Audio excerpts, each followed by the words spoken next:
Tinubu tó ṣe pariwo tó ń ṣe kùnùkẹrẹ káàkiri ṣe bó ti sọ ní 87-88 pé Nigeria is not one, it's bigger than one entity. Wòlíì Ọlọ́run yìí ti jáde sọ̀rọ̀ sókè nípa ọ̀rọ̀ Yorùbá nation àti olóyè Sunday Igboho. Ẹ jẹ́ ká gbọ́ nǹkan tó fẹ́ sọ. Aṣáájú náà sọ ó wà pépà ó need to have weaker center kó tó lọ. What we have in just like United States of America, we are going to have United States of Nigeria. What do we have in if they want to be in Safara, their gold is for themselves. Ṣé bí nǹkan tó ń wà ní Bakassi don't need there's trouble in Bakassi? No. It's just the mineral resources they are picking away from the place. So ohun tí Sabinsa forest, something forest, no. So ohun tí Igboho ń ṣe lórí ọ̀rọ̀ Yorùbá nation. All right, pa. Ó ṣe ń padà bọ̀ wá. Ẹ ṣàṣẹ bí Joseph ṣàṣeyọrí. Wọ́n sì Joseph ṣàṣeyọrí. Igboho máa ṣàṣeyọrí náà. Gbogbo Yorùbá máa ṣàṣeyọrí. Yorùbá wà ní Trinidad and Tobago. Yorùbá wà ní Brazil. Ní the whole tribe tó wà lábẹ́ ọ̀run. Yorùbá ló tóbi jù. Yàtọ̀ sáwọn China. Yorùbá ló tóbi jù. Ṣùgbọ́n láwọn Haúsá pọ̀ jù wá lọ. Láyé ni mo náà wà mélòó ni wọ́n. Ìṣọ̀pá ẹgbẹ́ Yorùbá ní ìkan ló máa ń pariwo. Ṣé ní pòfẹ́sọ̀? Haúsá mélòó ló bá pàdé ní New York? Àbí pé eléyìí tí Nàìjíríà bá gbé lọ. Ohun tá à ń gbọ́ ni pé wọ́n ní ká ní àwọn ọba aláyé ilẹ̀ Yorùbá ká ló máa gbárùkù ti Ìgbòho ni. Tírú àwọn tí wọ́n náà sún ní. Tó bá gbárùkù tó à nílé control wọn tá a bá débi tá a lọ.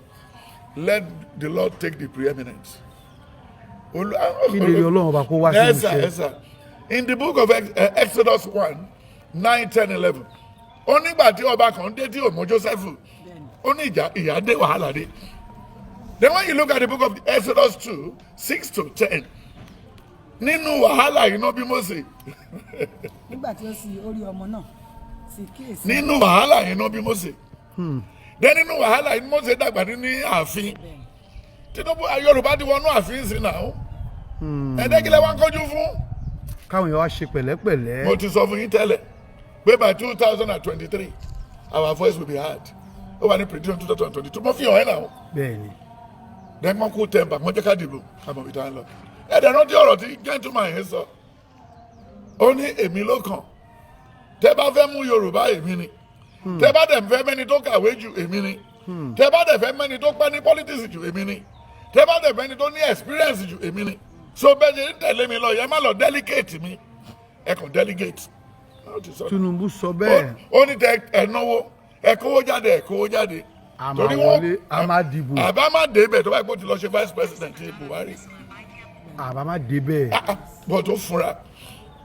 Ó jí kò sùn. Nígbà tó tún ní kó mú vice president wá mo wọ̀n ẹ pé má mú látọ̀gùn state ó máa delegate bàtà bá ń lọ ó lọ mú Ọ̀ṣínbàjò. Bọ̀dí ní orí Ọ̀ṣínbàjò ti pé padà o orí ẹ̀ ti pé wọn jẹ́ kó rí nǹkan tó bá rí nǹkan tó kọ proposal tó kọ nígbà tó lọ́jọ́ ẹni Buhari kò mọ̀ pé Buhari olódo òun rò pé bẹ́ẹ̀ wọn máa lè ṣe bí ìdí àgbọn kò ta pútù títọ́ fi ṣe tán. Ó dàbí ajá tó ń bá àkìtì o. Wọ́n ti ẹ̀ ní àwọn gbà kan tí Buhari tó lọ tọ́jú ara tí Ọ̀ṣínbàjò ṣèjọba pé àwọn èèyàn rí yàtọ̀ wọn rátẹ́gùn yẹn pé.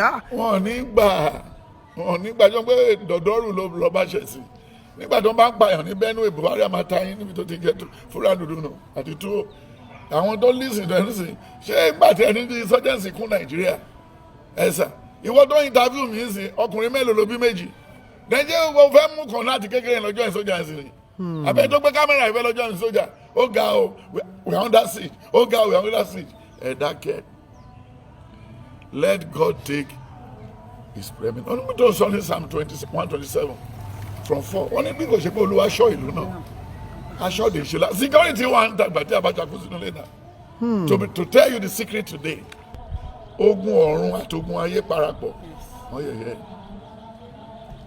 you remember the Titanic boat